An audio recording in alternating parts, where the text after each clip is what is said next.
Bismillahirrahmanirrahim.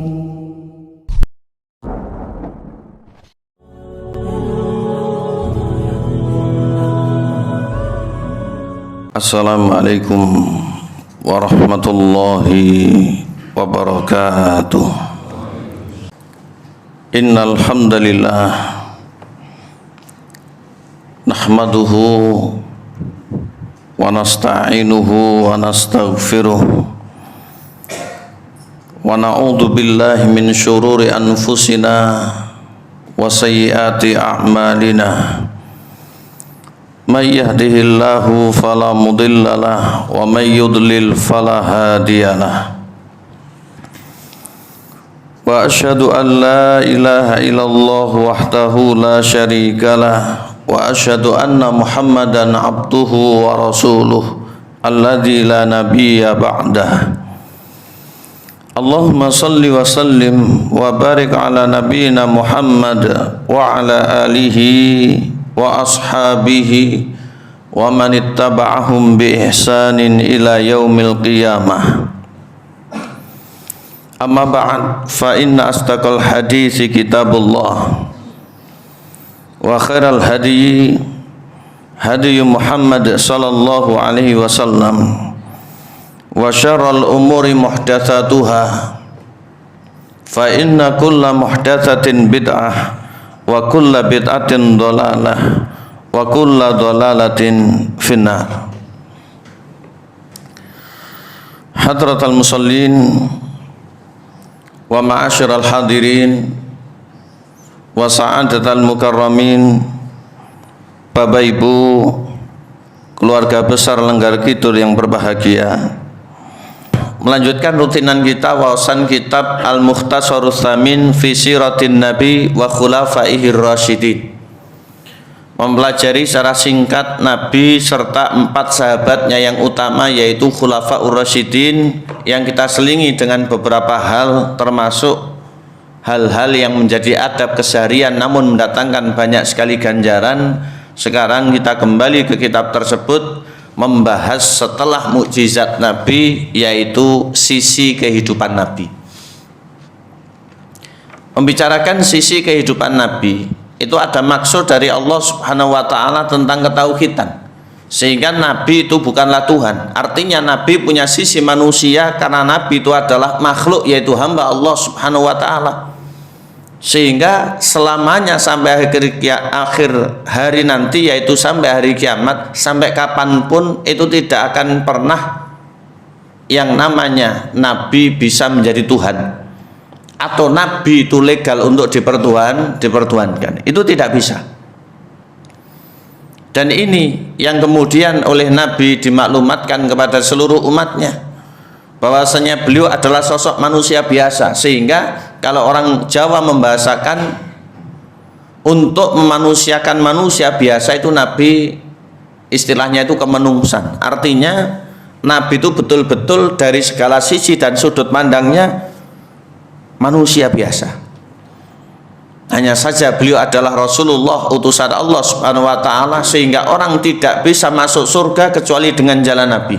Artinya beragama itu tidak benar kecuali dengan apa yang dibawa oleh Nabi. Banyak sekali hadis yang disampaikan dalam kitab-kitab, termasuk dalam kitab Al-Mukhtasarus Tsamin itu dikutip beberapa hadis. Yang dari sini nanti kita akan tahu bagaimana sisi alur kehidupan Nabi, pribadi beliau maupun secara rumah tangga, dan ketika berada di tengah umat di saat beliau adalah sosok manusia itu juga bagaimana. Yang jelas Nabi itu adalah manusia. Maka dari sini kita ketahui pula tidak ada alasan serta tidak bisa dijadikan kambing hitam, karena banyak kalangan tertentu itu yang mengelak. Yang namanya manusia itu beragam.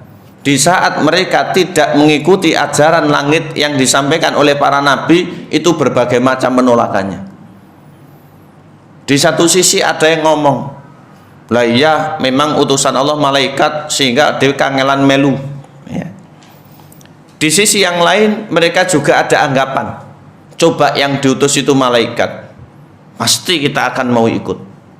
maka semuanya ini tidak dibenarkan. Dan alhamdulillahnya Allah memberikan utusan mudah serta gampang untuk kita teladani serta kita tirukan dari manusia, dari bangsa kita, terlihat dan kasat mata. Coba malaikat, angel ya.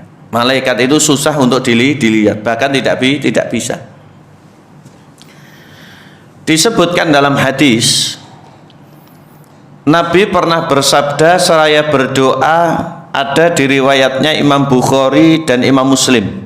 Kata sahabat, wa kana sallallahu alaihi wasallam yaqul, adalah Nabi bersabda, dalam sabda itu ada doa, Allahumma la aisha illa aishul akhirah. Pendek namun bermakna, ini termasuk diantara jawami'ul kalim, pendek namun syarat makna. Allahumma la aisha illa aishul akhirah. Ya Allah, tidak ada kehidupan yang hakiki kecuali kehidupan akhirat. Maka Nabi memaklumatkan kepada umat bahwasannya kita harus punya prioritas. Kalau dihadapkan pada pilihan untuk nanti itu yang harus diambil. Jangan sampai kita tergiur dengan pilihan yang instan, yang sekarang namun tidak awet serta tidak selama-lamanya. Yang seperti ini menjadi pilihan dulu. Artinya orang-orang yang berada di sekitar Nabi betul-betul memilihnya. Mereka radhiyallahu anhum melihat bagaimana Nabi itu menetapkan pilihannya, sehingga kalau di dunia mendapatkan hal-hal yang kurang enak atau tidak bisa maksimal dalam berbahagia, itu hal yang biasa. Karena doa Rabbana atina fid dunya hasanah wa fil akhirati hasanah itu mutlak prerogatif Allah untuk memberikannya. Kita berharap dunia enak, akhirat juga enak. Tapi kalau dunia kurang enak harus kita terima. Yang penting akhirat kita berjuang harus mendapatkan yang jauh lebih enak.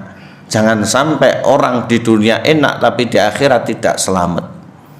Ini adalah orang yang merugi, orang yang celaka, orang yang tidak bisa mengambil keberuntungan di kehidupan selanjutnya. Nabi berdoa, Allahumma la aisha illa aisul akhirah. Maka Nabi menerapkan dalam doanya, kehidupan Nabi itu biasa, Ibu. Sehingga untuk ditiru insya Allah bisa. Kehidupan Nabi itu biasa dan gampang untuk dipraktekkan. Allahumma la aisha illa aisul akhirah. Karena kehidupan yang hakiki, yang sejatinya nanti, Nabi itu memahami serta Nabi itu berjuang untuk mendapatkannya setelah kehidupan kematian. Selanjutnya masih dalam hadis dikutip oleh Imam Bukhari dan Imam Muslim pula, sahabat berkata lagi, wa kana sallallahu alaihi wasallam yaqul, adalah Nabi pula berdoa dalam sabdanya itu, Allahumma ja'al rizqa ali Muhammadin qutan. Ya Allah, jadikanlah rezeki bagi keluarga Muhammad, artinya keluarga Nabi, qutan, kecukupan pada hari itu untuk bisa dimakan sehingga bisa ubah atau bisa hidup untuk beramal yang lebih baik dan lebih banyak lagi. Yang kebanyakan orang ketika berdoa itu berharap yang jauh lebih banyak lagi. Maka Nabi berharap Allahumma ja'al rizqa ali Muhammadin qutan. Dan ini sudah bahagia, sehingga hidup itu dipandangnya oleh Nabi tidak ribet. Ketika orang bisa makan itu sudah rezeki. Ketika orang cukup artinya makan tidak kurang dan sudah bisa beraktivitas yang lain, ini adalah nikmat. Yang tidak sedikit orang ketika memaknai hidup bahagia itu ribet setengah mati. Betul tidak sekalian? 4 sehat 5 sempurna, oke lah ini baik. Tapi ini tidak atau bukan standar yang wajib. Karena 4 sehat 5 sempurna itu bukanlah yang harus dalam agama. Kalau memang ada, ini alhamdulillah. Kalau tidak, yang penting bisa makan, perutnya ini terganjal, kemudian dia ini bisa ubah atau bergerak untuk berbuat yang lebih baik lagi, entah tanggung jawab atau entah itu ibadah, ini sudah luar biasa ya. Istilahnya makan lauknya atau lawuhnya itu biasa atau sederhana, maka dia masih bisa hidup atau menegakkan tulang serta punggungnya, kemudian beraktivitas untuk menyongsong kegiatan yang lainnya. Karena kita ini punya istilah atau kita punya prioritas, makan atau konsumsi kita hanya sebagai wasilah, kita gunakan hanya untuk hidup dan kita gunakan untuk berbuat yang lebih baik. Karena hidup kita ini bukan untuk makan, betul tidak sekalian? Tapi untuk mengamalkannya ya susah. Survei membuktikan, kita pengajian,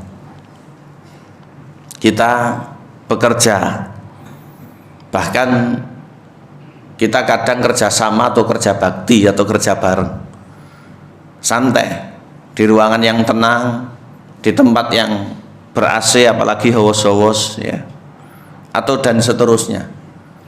Itu minim sekali keringat, betul tidak? Keringat ini minim ya. Nggak tahu apa yang sedang kita lakukan atau apa yang sedang kita pikirkan, keringat itu tidak keluar banyak, tapi menawi daharan nyuwun sewu. Halo Pak Ibu, antuk nomboten iki, menawi kita makan atau daharan gobyos ya. Nggak tahu apa pengaruh sambelnya, atau saking lahap serta rahapnya, atau mungkin ada tambahan-tambahan tertentunya. Ini fakta ya. Maka makan itu hanya sekedar lalu saja. Dikatakan dalam kitab Minhajul Muslim oleh Syekh Abu Bakar Jabir Al-Jazairi, al-aklu wasyurbu ini wasilatun. Jadi makan dan minum atau konsumsi itu hanya sekedar wasilah. Untuk apa? Untuk beramal selanjutnya. Karena untuk beramal itu dibutuhkan tenaga, ya kita butuh konsumsi. Karena ketika beramal itu kita harus hidup dengan makan, mudah-mudahan hidup kita ini nyambung.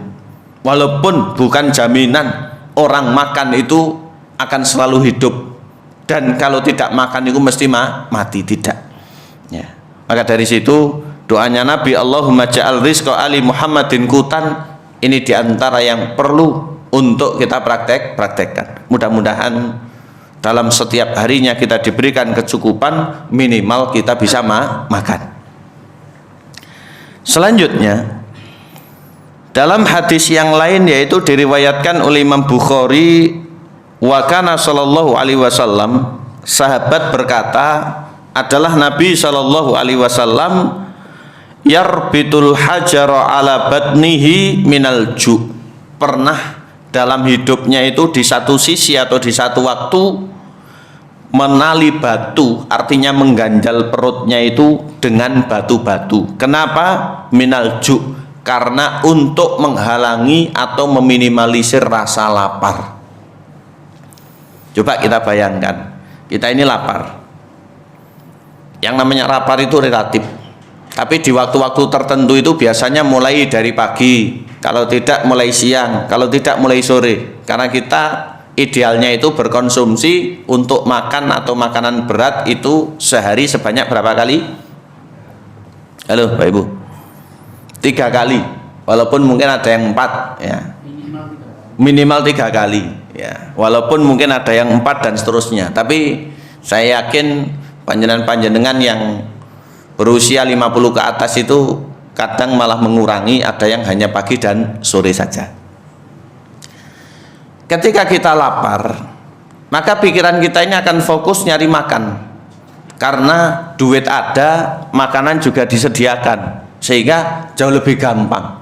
Sak mandek-mandeke, sak mampir-mampire, coro bahasa kasarnya sak menclok-mencloke ya, nanti mesti dapat. Artinya apa?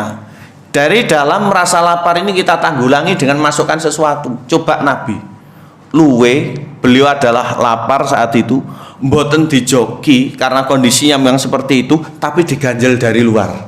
Sanggup tidak kira-kira? Mungkin di rumah pun berat.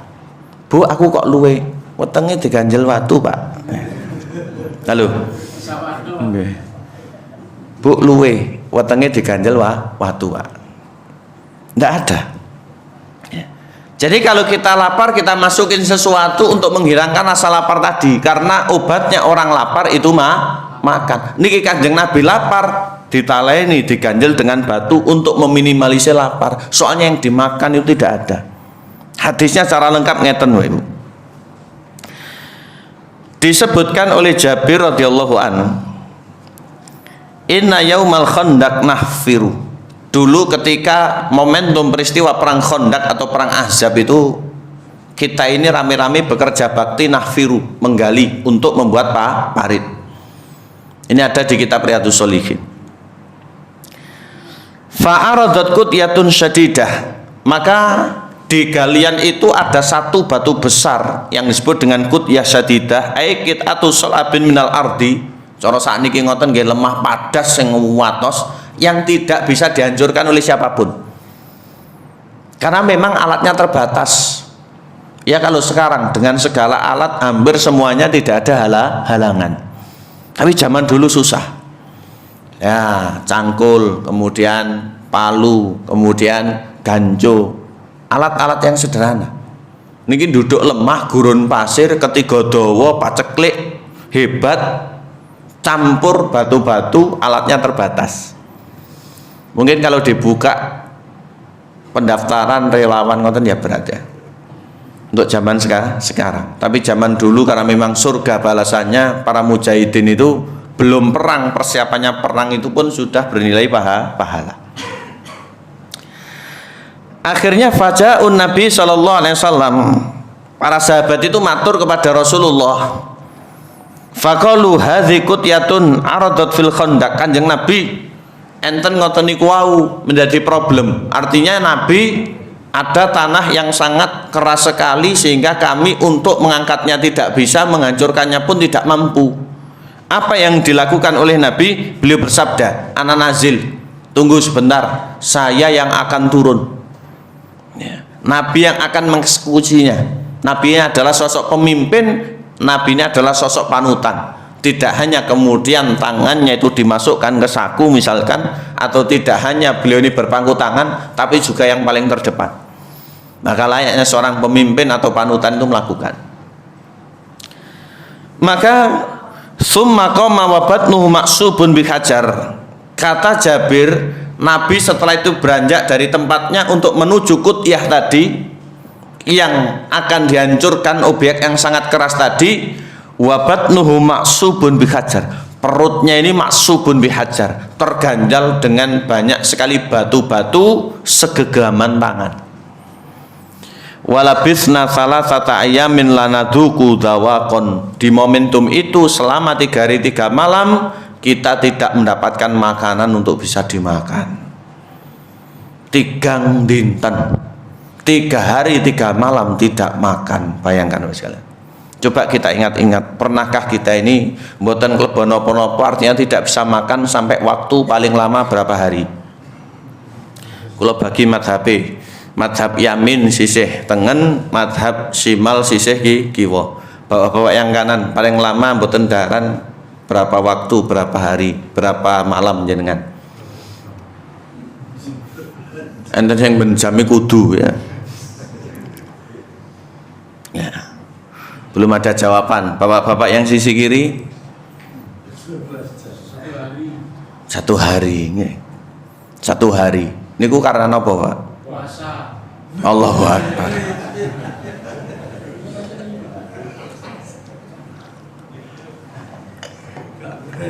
Nggih, barakallahu fiik. Allahumma adzim ajraka. Mudah-mudahan ganjaran jenengan kathah nggih. Jadi bapak yang sisi kiri 1 hari tidak makan karena memang puasa ya, dan ini semuanya insya Allah ya.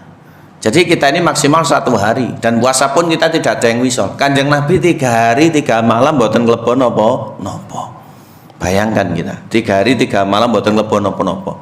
3 hari 3 malam misalkan kita makan hanya nasi atau roti saja, tidak pakai lauk atau tidak pakai topping, ini nggih berat ya, sangat berat sekali. Bahkan makan tuh yang penting ada lauwe. Maka dari sini kita lihat betapa beliau ini adalah sosok manusia yang luar biasa, sehingga hidup itu dipandangnya aisyul akhirah, hidup yang sebenarnya itu hanya akhirat.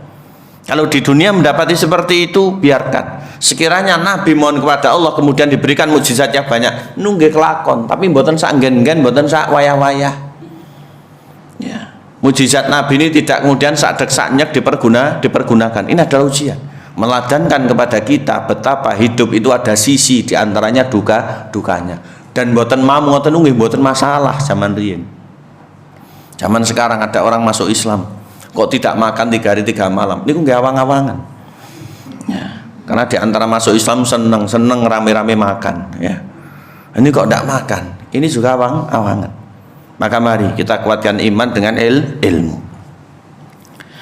Lebih lanjut tentang bagaimana Nabi Aisyah berkata, ini juga ada dalam hadis di kitab Riyadhus Shalihin, dikutip oleh Imam Bukhari dan Muslim. Aisyah adalah orang yang hidup bersama Nabi sehingga termasuk yang menjadi pelaku karena mengalami secara langsung. Napa ngendikanipun Aisyah, ibunda kita, Ummul Mukminin, Ummu Abdillah radhiyallahu anha radhiyallahu anhuma, putrinipun Abu Bakar Siddiq, termasuk Sayyidul Ummah. Ya, panutan tauladan umat. Ini putri seorang anak wanita yang dimimpikan oleh Kanjeng Nabi menjadi istrinya di surga. Ini adalah sealim-alimnya wanita yang beliau radhiyallahu anha ini termasuk di antara miftahul ilmi, kuncinya ilmu. Hadisnya kata pintar, cerdas. Ya. Maka Aisyah ini berkata,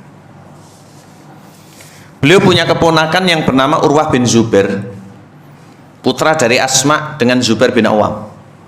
Aisyah ini tidak punya putra sehingga sangat sayang pada ponakan-ponakan. Maka tidak punya putra itu bukanlah aib. Sehingga yang sampai dengan detik ini sedang menunggu buah hati, mari untuk kita banyak ikhtiar kathah ndonga. Bukanlah aib. Karena hidup ini rezeki-rezekian. Demikian pula yang putranya kathah, bukanlah sebuah kehinaan. Ini juga termasuk di antara rezeki. Aisyah berkata kepada Urwah bin Zubair rahmatullah alaih, inna kunna lananduru ilal hilali summal hilali summal hilal salasata ahillatin fi syahraini wa ma uqida fi abyati Rasulillahi sallallahu alaihi wasallam narun. Anakku, ponakanku, dulu kami, artinya Aisyah dengan Nabi dan keluarganya itu benar-benar menyaksikan hilal, kemudian menyaksikan hilal lagi, dan kemudian menyaksikan hilal lagi, sehingga kalau dihitung kalkulatif matematis itu 2 bulanan, sehingga jatuhnya bulan baru itu 3, berarti di tengahnya itu ada 2 bulan, bahkan bisa lebih. Tidak pernah di rumah Nabi ada api yang menyala. Lah api itu identik dengan dapur, dapur itu identik dengan masak. Cara bahasa saat ini kompore ora urip. Ya. Karena zaman sekarang itu kompor, hampir tidak ada rumah yang tidak punya kompor. Nggih lek cilan kula ten dusun, kompor ini kan dan sumbune, sok-sok diganti. Jokil ngogas grocok-grocok wonten baru disumet, setelah itu masak. Besar kecil kan susah, dan kompor itu sudah mewah. Yang kebanyakan niku luweng atau tungku, nggih napa nggih. Tapi masih terhormat sih mboten masak ngoten. Ya, karena ada tipe orang yang memang tidak mau masak. Tumbas terus nggih jebol bandare. Ada di desa itu, jadi omongan satu kampung. Senengane tuku utange kathah. Ya. Sudah bisa ditebak. Ya. Dulu zaman Nabi tidak ada api yang menyala di rumah ini karena memang tidak ada yang dimasak. Maka sang keponakan ini makdek begitu, seraya merebes berurai air mata, memberanikan diri untuk bertanya, lelek ngoten pripun ya, sehingga batinnya ini campur aduk tidak aru-karuan. Urwah berkata, qultu ya khalah famakana yu'ayyishukum. Bibi, khalah itu bibi dari pihak ibu, kalau amah itu bibi dari pihak bapak. Jelas nih, orang Arab itu menyebut kholah bibi dari pihak ibu, kalau amah itu bibi dari pihak ayah. Sebagaimana kalau hafid niku putu saking anak lanang, ya. Kalau sibet niku putu saking anak wedok. Orang Arab tuh punya istilah-istilah sendiri yang dalam bahasa Indonesia itu bahasanya sama. Ya. Maka Urwah ini memberanikan diri bertanya kepada bibinya, "Bibi, kalau begitu hidup dengan apa? Artinya makan apa? Artinya kok bisa urip niku pripun?" Bibinya menjawab, "Al-aswadan atamru wal ma," dengan dua hal yang remeh, yaitu kurma yang sudah kering dan air putih saja selama 2 bulan. Nabi sekeluarga daharan kurma, Nabi sekeluarga daharan atau unjukan air putih saja. Dalam hadis di kitab Mujibatul Jannah itu ditambahkan oleh Syekh Abdullah Ali Al-Ju'aithin dalam riwayat yang lain, sesekali tetangganya yang Yahudi itu punya sesekali tetangganya itu punya hewan yang bersusu setelah diperah itu diaturkan Nabi, tapi tidak setiap hari, dan Nabi lebih mendahulukan keluarga kemudian beliau yang terakhirnya. Sehingga 2 bulan ini rata-rata hidupnya dengan air putih dan kurma saja. Yang ini mungkin kita akan mengalami kesulitan, tapi sekiranya kondisi memang mengharuskan, mudah-mudahan kita sanggup Bapak sekalian. Mudah-mudahan kita sanggup. Karena memang air putih itu adalah menyehatkan, kurma itu juga mengenyangkan. Nggih napa nggih? Suatu saat mungkin sarapan kita diganti kurma atau diganti permen tok. Jajal sing rawuh sinten? Ya, ganti permen atau kurma tok atau gorengan tok. Tidak sebagaimana kita makan besar seperti ini.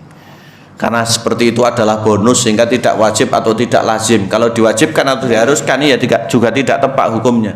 Ya, nanti malah kita termasuk di antara yang aneh-aneh. Tapi itu hanya sekedar sebagai bonus saja. Sehingga suatu saat mungkin akan diganti permen atau diganti gorengan atau kurma saja tanpa pengumuman. Dikemas bagaimana yang seperti itu, bukan dengan niatan ngeprank. Ya, ditutupi sing rapi. Ya, coba kira-kira. Ya. Siap enggak kita ini ya? Mudah-mudahan sih siap. Jadi Nabi itu pernah sampai 2 bulan seperti itu, Pak Ibu. Sehingga Ibu yang di belakang, kita banyak berdoa mudah-mudahan diberikan kecukupan. Tapi kalau kondisi memang kurang bersahabat, artinya mau tidak mau harus seperti itu, panjenengan kuat. Ya, panjenengan kuat. Karena tidak masak itu juga termasuk nikmat. Masak itu lebih nikmat lagi. Coba sekarang kira-kira ditari, Ibu 1 minggu ini tidak usah masak. Siap enggak kira-kira Ibu? Seneng, wong tumbas kok pesen kok. Ya, zaman sekarang kan seperti itu. Ya. Mudah-mudahan kita bisa meniru meneladani Nabi. Kalau memang kondisinya begitu, kita mampu. Selanjutnya, masih dari sisi kehidupan Nabi, cerita sahabat yang lain. Mohon maaf, cerita sahabat di hadis yang lain, yaitu masih dari Aisyah wa anha. Imam Bukhari dan Imam Muslim menyebutkan dalam hadis sahihnya, Aisyah berkata lagi, "Laqad mata Rasulullah sallallahu alaihi wasallam wa ma syabi'a min khubzin." Rasulullah wafat, belum pernah sekalipun merasakan kenyang ketika daharan roti. Jadi Nabi seumur hidup sampai wafat itu belum pernah merasakan kenyang. Artinya belum pernah beliau kekenyangan. Yang umat ini kadang malah kemelekaran, mboten kok keluarkan kemelekaran, sehingga ada tingkatan makan itu cukup terus kenyang, terus enten malih sing kemelekaran. Tahu kemelekaran nggih? Nggih. Niki jangan sering-sering Bapak Ibu, karena penyakit itu kata Imam Ibnu Qayyim sumber utamanya itu berada di perut. Sehingga kalau perut ini tidak bisa dikondisikan sebagaimana normal atau sebagaimana proporsionalnya, itu akan sering mendapatkan kendala berupa penyakit. Minimal kula jenengan lek kuwareken niku ewet nggih napa nggih. Badhe obah kangelan, badhe ngaji napa malih, badhe tandang gawe malah berat, badhe olahraga niku nggih lara, tidak. Maka kalau kekenyangan itu identik menjurus kemana? Nggih. Ngelendet, ngeleset, bablas. Ya.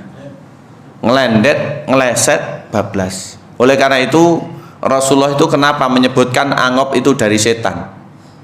Ya, angop itu dari setan. Atau angop ini kalau bahasa Indonesia menguap. Karena memang dikatakan oleh Imam An-Nawawi menguap itu ada identik atau identitas setelah kenyang, nanti akan menimbulkan kemalasan dan yang lain, sehingga itu termasuk diantara propaganda setan. Maka untuk membentenginya, jangan kita sering-sering merasa kenyang. Insya Allah tidak gampang kelangopan.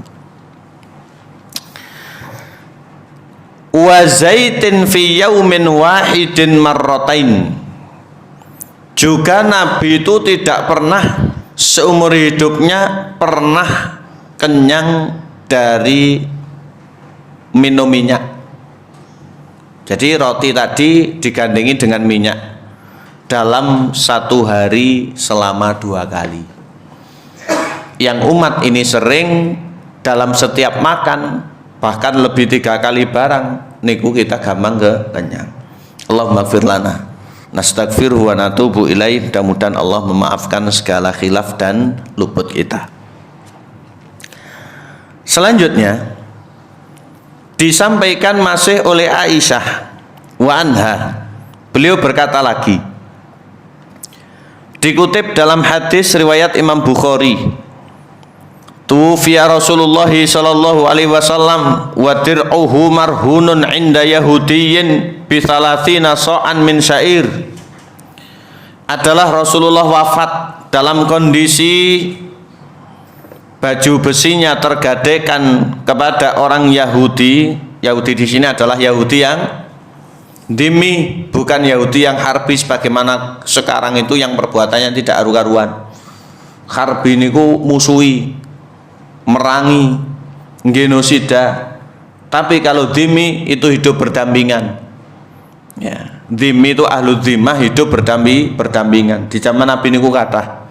Jadi orang Yahudi dari kafir dhimmi ini menggade atau Nabi menggadekan kepadanya sampai akhir hayatnya belum ditebus baju besinya senilai 30 sok dari syair.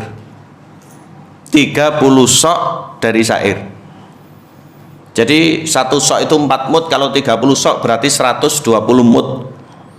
Cakupan tangan laki-laki dewasa di zaman Nabi dari kalangan penduduk setempat.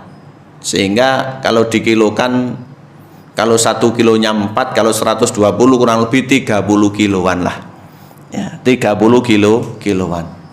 Nabi kemudian wafat. Mungkin kita bertanya-tanya Bapak Ibu, kenapa Nabi melakukan perbuatan seperti itu? Ini banyak sekali hikmah dan pelajaran yang bisa kita ambil. Dan seperti itu rahasia, sehingga yang tahu hanya Aisyah. Ini betapa Nabi itu tidak pernah mengumbar kesulitan hidup sampai kangelan badai daharan. Nabi itu mboten ngomong-ngomong ya. Yang mungkin kita bisa sokongan, patungan, saling membantu, atau minimal nyilih 100 katanya. Sehingga ini jangan diperdebatkan ya. Untuk saudara kita ini, bagi kita insya Allah mal soleh, tapi bagi yang nyilih ini nggih wajib nyaur ngoten. Sehingga sekarang ini pro dan kontra. Mata napa remang-remang nyilih 100. Ini tujuannya yang nyilih sembari nagih utang, atau jangan gampangan utang. Tapi memang orang itu kadang kesulitan. Nggih, apa haramnya orang nyilih 100? Nggih, mari untuk kita saling memaklumi ya. Sehingga yang pinjam itu tetap bertanggung jawab mengembalikan. Yang punya kita ini harus betul-betul punya motivasi lillahi rabbil alamin untuk mengulurkan tangan. 100-200 pareng ya. Tapi 100 ini sedang didiskreditkan ya, sehingga 100 yang disebut nate nyilih 100. Halo, nate nambahan nggih, jangan ngaku kula nggih mboten melok nyauri ya. Enggak akan saya nyauri, enggak ngon duit 100. Ketika Nabi yang mulia alaihi salatu wassalam, beliau betul-betul menyimpan rahasia kehidupan, artinya sampai susah pun beliau ngempet, keluarganya yang tahu. Sekiranya maklumatkan kepada umat, ribuan satu yang pengen bantu Nabi, tapi Nabi mboten merepotkan. Dan Nabi itu punya harga diri, sosoknya dalam keluarga itu pemimpin dan panutan. Wong Nabi niku bahagia di keluarga, senenge nggih dipek. Berarti Nabi itu juga ketika membahagiakan menggunakan dirinya. Artinya Nabi itu juga berkorban. Kadang orang kan tidak nyenengne keluargane nggih wong liya, tapi senenge dipek dhewe. Ya, ini kan repot. Dan ketika Nabi menggunakan mukjizat, misalkan Allah pun bakal mengabulkan. Ya Allah, jadikan gunung Uhud ini emas sehingga untuk saya 7 turunan tidak habis. Bisa saja. Tapi itu bukan sunatullah, garis kehidupannya Nabi, sehingga Nabi itu juga sosok yang bekerja, sosok yang berusaha, namun ikhtiarnya itu tidak kalah dengan tawakal. Inilah Nabi kita yang mulia sallallahu alaihi wasallam. Maka mari untuk kita tiru, kita teladani. Sak kuat-kuate kula panjenengan harus kuat ngempet, sangal-angele kula panjenengan harus ngempet. Jangan kemudian kita gampangan. Nate ngempetnya. Halo, ayo. Kuat kita ya, mudah-mudahan kuat. Selanjutnya Aisyah juga berkata, dikutip masih dalam hadis riwayat Imam Bukhari, kata Aisyah radhiyallahu anha, ma'akala alu Muhammadin sallallahu alaihi wasallam aklataini fi yaumin illa ihdahuma tamrun. Ibu, ini Aisyah istri Nabi, panutan sekaligus ibunda kita semuanya, menyampaikan keluarga Nabi. Berarti kalau keluarga itu ya semuanya, ya istrinya, ya anak angkatnya, dan seterusnya. Tidak pernah dalam satu hari itu makan double, kecuali salah satunya kurma kering. Ya. Artinya menunya itu tidak akan diulangi ketika lumayan, kecuali yang kedua itu adalah kurma kering. Sehingga mboten enten dinget dipanasi malih. Sehingga tidak ada kemudian beli lagi kalau zaman sekarang. Kalau pagi itu makannya itu katakan nggih rada enak, entah siang atau sorenya itu pasti mengke kurma. Wis mboten enten lawuhe lek kurma. Dikasih kuah ya malah ndak enak. Nggih. Paringi gula nggih enggak cocok. Apa coba? Jadi yang kedua itu mesti kurma. Ini adalah keluarga Nabi, dan tidak ada yang komplain, tidak ada yang berkoar-koar, tidak ada yang sampai menuntut cerai. Ya, tidak pula merasa paling tersiksa. Karena mereka ditanamkan oleh Nabi keyakinan berupa akidah, hidup itu adalah aisyul akhirah. Hidup itu adalah akhirat nanti yang sebenarnya. Maka mudah-mudahan kita pun kuat. Selanjutnya, ma'asyiral kiram rahimakumullah, Anas bin Malik berkomentar, masih bercerita tentang Nabi, ada di kitab Riyadhus Shalihin, ada pula dalam hadis Imam Bukhari. Dan Anas ini juga sangat tahu sekali tentang fakta kehidupan rumah tangga Nabi, karena Anas membantu Nabi selama 10 tahun ketika Nabi hijrah sampai beliau wafat atas perintah umiknya, dan umiknya nembung kepada Kanjeng Nabi, ya Rasulullah, anak lanang kula tole jenengan damel kengken kersane manfaat, mboten usah dibayar. Di antara barokahnya Anas bin Malik, Allah Subhanahu wa taala mengaruniakan umur yang paling panjang, harta yang sangat banyak, keturunan yang banyak, serta yang utama ilmu yang luas. Sehingga Anas ini termasuk orang yang disegani, sahabat terakhir yang wafat di dunia ini, Anas bin Malik radhiyallahu an. Anas bin Malik radhiyallahu an. Kata Anas, lam yakulin Nabi sallallahu alaihi wasallam ala khiwan hatta mata wa ma'akala khubzan muraqqaqan hatta mata. Adalah Nabi yang mulia sallallahu alaihi wasallam tidak pernah makan di atas khiwan sampai beliau wafat, tidak pernah pula beliau makan roti yang halus sampai beliau wafat. Roti yang halus kita maklum roti yang sangat enak, tapi khiwan ini napa? Disebutkan atau wilatulati yudhu alai ta'am, semacam meja makan. Terus Nabi ini seumur hidup mboten nate daharan di atas meja makan atau tempat mewah, Bapak Ibu. Tidak pernah. Tinggal lesehan begitu. Jadi tidak pernah di tempat mewah.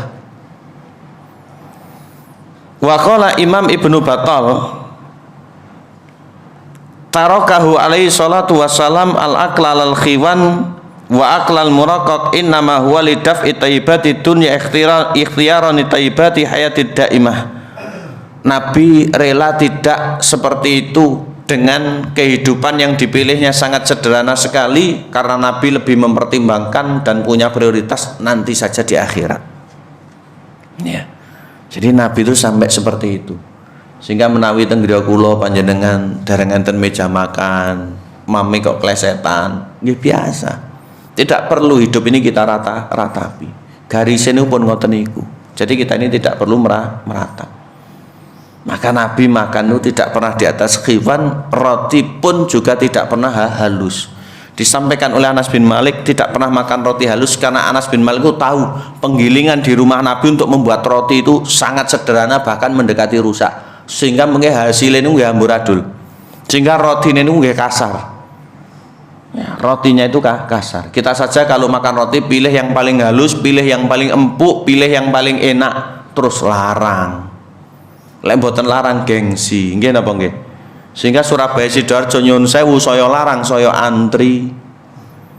Saya larang saya rame. Nggih napa betul sekali? Murah apa murah begitu. Maka mari kita tinggalkan mindset pola pikir yang seperti ini. Ya. Nggak harus mahal, nggak harus enak. Siap napa mboten? Ngaji siap, ngaji embuh. Jangan jamaah. Siap, kita harus siap. Insyaallah siap. Ya. Jadi Nabi itu tidak pernah seperti itu.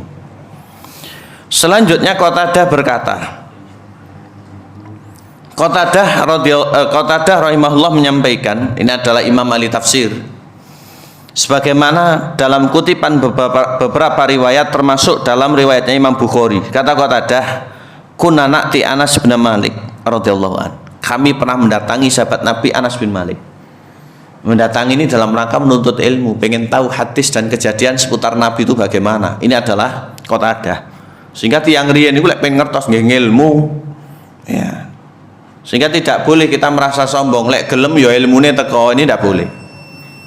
Orang yang memberikan dirinya untuk ilmu, ilmu akan memberikan sebagian, nggih napa nggih? Tapi kalau orang gleca-glece atau semaunya memberikan dirinya untuk ilmu, ilmu memberi apa? Belas, mboten memberi apa-apa. Ini kaidahnya alim ulama. Jadi kalau kita semaunya, ilmu tidak akan dapat. Tapi kalau kita total, sebagian saja yang kita dapat. Lu kapan angsal kata? Lek sregep. Ya. Maka kaidah dalam thalabul ilmi itu ngoten, nyantri atau kita belajar. Dulu Qatadah mendatangi sahabat Nabi Anas bin Malik radhiyallahu an. Wa khabbazuhu qaimun. Saat itu tempat pemanggang rotinya itu masih ada, artinya belum mati. Qala, kemudian berkata, kulu, silahkan kita nikmati, kita makan bersama. Ayo saman mamle begitu. Cara-cara guru ndangu muridnya, ayo gendang DJP di mam begitu. Setelah itu berkata, fama a'lamun nabiyya sallallahu alaihi wasallam ra'a raghifan muraqqaqan hatta lahiqa billah. Tidak pernah saya menyaksikan Nabi yang mulia sallallahu alaihi wasallam beliau makan roti yang empuk, makan roti yang halus sampai beliau wafat. Wala arasyatan samiton bi'ainihi qattu, dan tidak pernah saya melihat beliau makan daging kambing panggang sampai akhir hayat.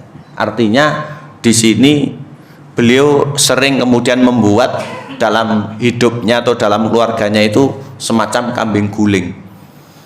Padahal pemimpin itu mau makan apapun legal, nopo mawapun ngadah, kapanpun juga mampu. Tapi itu bukan jalan hidupnya Nabi. Sehingga Nabi enak itu jarang-jarang, tidak setiap hari. Saat ini lek mendinten prasmanan kambing guling nggih jebol jamaah.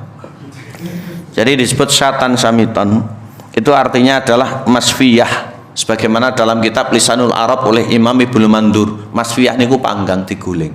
Nate nyenada hara. Halo Pak Ibu. Nate makan kambing guling. Pas undangan mungkin ya. Nggih. Tapi untuk keseharian di rumah punya terus mendino ndamel ngoten nate. Alhamdulillah kita sudah mulai mengikuti Nabi.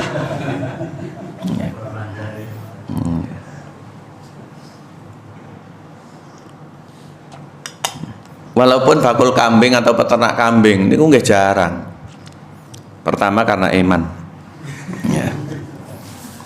Yang kedua karena memang ada kebutuhan yang lain. Dan mudah-mudahan karena memang kita ini tidak silau atau tidak gandrung dengan dunia dalam rangka keteladanan kepada Kanjeng Nabi. Tapi lek enten terus rasa bayar ngoten. Kira-kira pripun? Alhamdulillah. Kapan malih ya. Tapi dalam mimpi ngoten napa nikmat jamaah. Yang belum pernah kita rasakan terus kita ini mimpi itu sudah nikmat. Mudah-mudahan di akhirat dapat dengan yang lebih lagi. Tapi bukan berarti wasilahnya mimpi sregep turu mboten ya. Ada orang itu yang ngeprank, "Pak, aku kok pengen mami iki, ayo gendang wudu kayak bubuk, Bu." Maksudnya ben ngimpi iso ngono ya. Artinya bisa menikmati itu tadi ya, jangan ya. Tukokne ngoten. Selanjutnya yang terakhir, alur kehidupannya Nabi disampaikan oleh sahabat Umar bin Khattab. Ya. Sahabat Umar bin Khattab, beliau pernah menyampaikan, sehingga inilah yang menjadikan garis kehidupan beliau itu sangat teladan terhadap Kanjeng Nabi. Sehingga Umar itu di antara sahabat yang keteladanannya kepada Nabi itu besar. Termasuk ditiru putra yang bernama Abdullah, yaitu Abu Abdurrahman Abdullah bin Umar bin Khattab radhiyallahu anhu. Jadi dikutip dalam hadis riwayat Imam Muslim an Umar radhiyallahu anhu dzakara ma asaban nas minad dunya.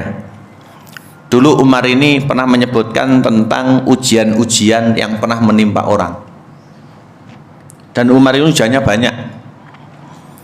Faqala, Umar berkata, laqad ra'aitu, sungguh saya melihat, karena memang beliau adalah sahabat hidup dengan Nabi, mertuanya Nabi lagi. Sehingga putri yang bernama Hafsah itu adalah istri Kanjeng Nabi, mbaknya Abdullah bin Umar. Laqad ra'aitu Rasulullah sallallahu alaihi wasallam, saya melihat Rasul sallallahu alaihi wasallam yadhallal yauma yaltawi ma yajidu taqalan yamla'u bihi batnah. Setengah rodok bingung gelisah ngoten. Dalam hari itu tidak ada yang bisa digunakan untuk dimakan, untuk mengisi perutnya. Walaupun dakolan, napa niku dakol? At-tamrur rodi, disebutkan dalam kitab As-Sarajul Wahhab, saelek-elek kurma niku lho mboten enten yang bisa digunakan untuk dahar Nabi. Corak dhewe ngoten, emplok-emplok ten omahe mboten enten napa-napa blas. Ya, cara kita itu seperti itu. Kita mau makan apa tidak ada sama sekali. Umar menyampaikan, subhanallah, sekiranya Nabi ke masjid atau sekiranya Nabi itu menyampaikan di sahabatnya, mesti akan berbondong-bondong, berduyun-duyun. Wong sekarang lo kalau ada tokoh agama, nyun sewu, ibu arek berhasil telas, mboten enten sak kilo cak, mesti diteri rong karung. Nggih napa nggih? Gak ono peda pancal ge ngaji, kei peda motor. Ya, nggih napa nggih? Gak ono 5.000 tak gene tuku bensin, kei 1 juta. Ya, kalau tokoh agama sekarang mau ngomong seperti itu, Nabi dulu kuat ngempet, dakolan saja tidak dapat, sehingga noleh nganan kiri tidak ada yang bisa dimakan.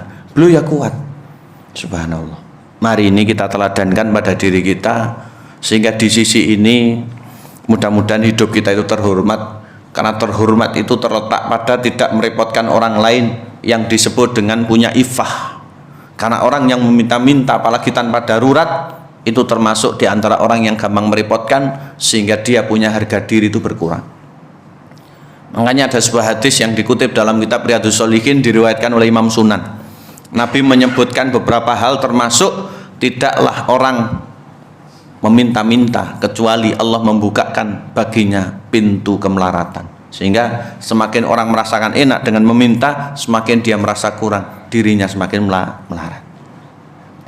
Allahumma inna nas'alukal halal waqfina bihalalik waj'al rizqana qutan. Mudah-mudahan Allah memberikan kita yang halal dan mencukupi keluarga kita, serta mencukupkan kita semuanya dengan yang halal-halal saja. Niki sampun suruk Bapak Ibu. Ini subuh maju nggih. Saya tadi agak santai kok adzan ke ngomah akhirnya, dan mriki dapat setelah Fatihah. Alhamdulillah imamnya istiqomah nggih. Saking pundi imame? Ya, barakallahu fiik. Ada lowongan jadi imam ya di Gresik. Kalau jenengan berkenan silahkan menghubungi saya. Ada pula lowongan jadi mainten apa gitu. Saya punya beberapa lowongan ya. Juragan ini minta tolong. Soalnya lek golekane ustaz iki rada manut kandhanane manut tatanane katanya ya. Walaupun tidak jaminan. Menawi ada derek atau kerabat yang muda-muda silahkan nanti dihubungkan dengan saya. Kalau memang cocok. Okay. Barakallahu fikum, sampai di sini kan saged kula aturaken, kurang lebihnya wal afu minkum. Insyaallah di lain kesempatan kita lanjutkan. Mudah-mudahan kita diberikan oleh Allah kekuatan taufik untuk bisa meneladani jalan hidupnya Nabi kita yang mulia sallallahu alaihi wasallam. Layaknya majelis kita usaikan dengan baca istighfar. Subhanakallahumma bihamdik asyhadu alla ilaha illa anta astaghfiruka wa atubu ilaik. Wa akhiru da'watina wallahul muwaffiq ila aqwamit thoriq. Assalamualaikum warahmatullahi wabarakatuh.